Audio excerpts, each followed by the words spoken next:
Bien, intentamos hacer un rápido resumen del cáncer de colon, de los factores predisponentes, del cribado y del tratamiento.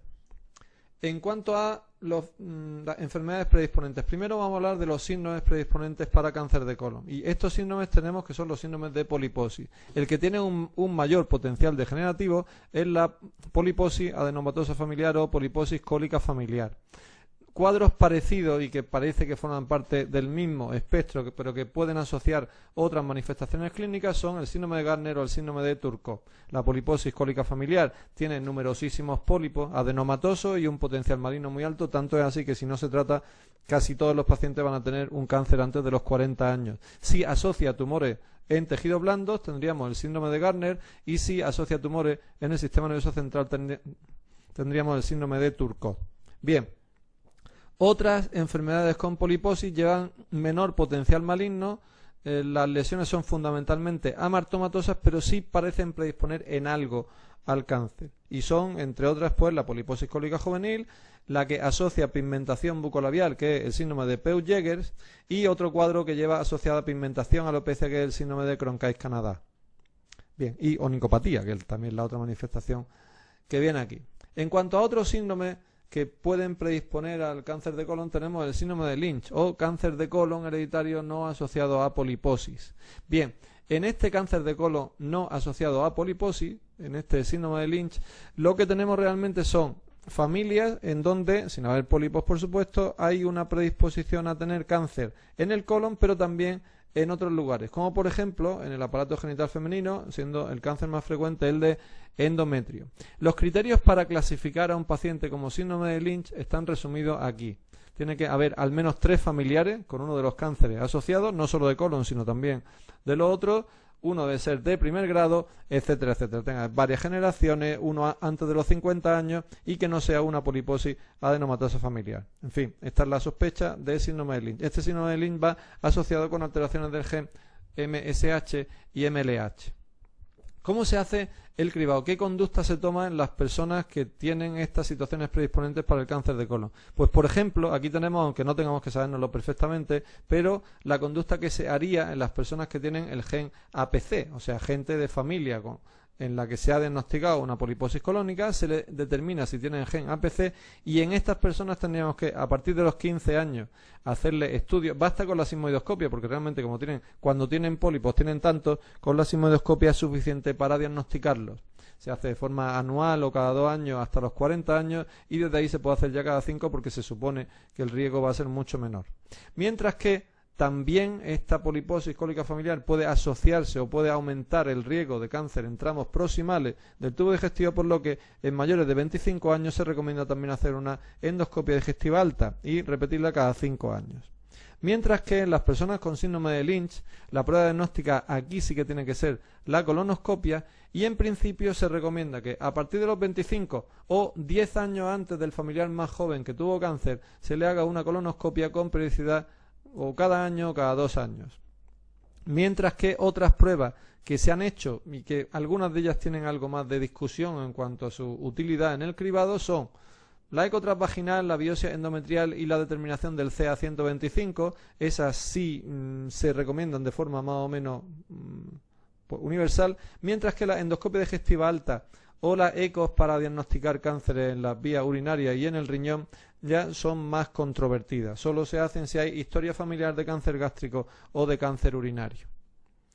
En la población general, ¿cómo se hace cribado del cáncer de colon? Se hace de la siguiente forma. Las personas que no tienen antecedentes ninguno familiar de cáncer de colon, se empieza a partir de los 50 años y se hace un estudio de tacto rectal, sangre en heces, cada año o cada 2 años, y que elijan una sigmoidoscopia cada 5 o una colonoscopia cada 10 años. Mientras que si hay un familiar de grado 1 con cáncer de colon, se empezaría a los 40 con la misma conducta, y si ya hay un familiar de grado 1 pero tuvo el cáncer de colon antes de los 60, o si tiene 2 familiares de grado 1 por ejemplo, el cribado se empezaría a partir de los 40 años, se hace con colonoscopia y cada 5 años.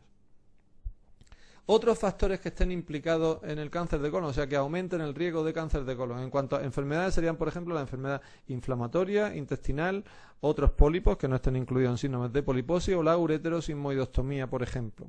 Mientras que en cuanto a factores exógenos, o sea, en cuanto a factores que pueden predisponer al cáncer de colon, uno de los principales, la insulinoresistencia, el tabaco, y se ha hablado siempre del exceso de grasa animal en la dieta, se habla del consumo de carne roja y tal.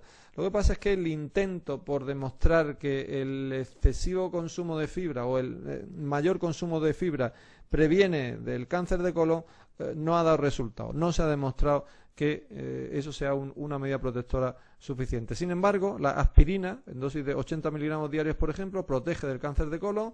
Los suplementos dietéticos de fólico, calcio y el tratamiento con estrógenos también parece que tienen este mismo efecto. En cuanto a la clínica, ¿cuándo sospechamos que un paciente pueda tener un cáncer de colon? Pues la principal sospecha consiste en un paciente que tiene una alteración en el hábito deposicional o un paciente que tiene sangrado por el ano. Son las dos sospechas principales, aunque hay muchas más causas y aunque, por ejemplo, un sangrado por el ano pueda simplemente deberse a una hemorroides, pero tendremos que investigarlo y tendremos que confirmarlo. Bien, en las personas que tienen un cáncer de colon en el lado derecho no suele haber síntomas oclusivos porque las heces a ese nivel son bastante líquidas. Entonces, la forma de presentarse suele ser como pérdida de sangre oculta y, por lo tanto, como una ferropenia. En el colon izquierdo ya sí puede haber más manifestaciones oclusivas y puede haber también rectorragia que, por supuesto, se da en los cánceres del recto.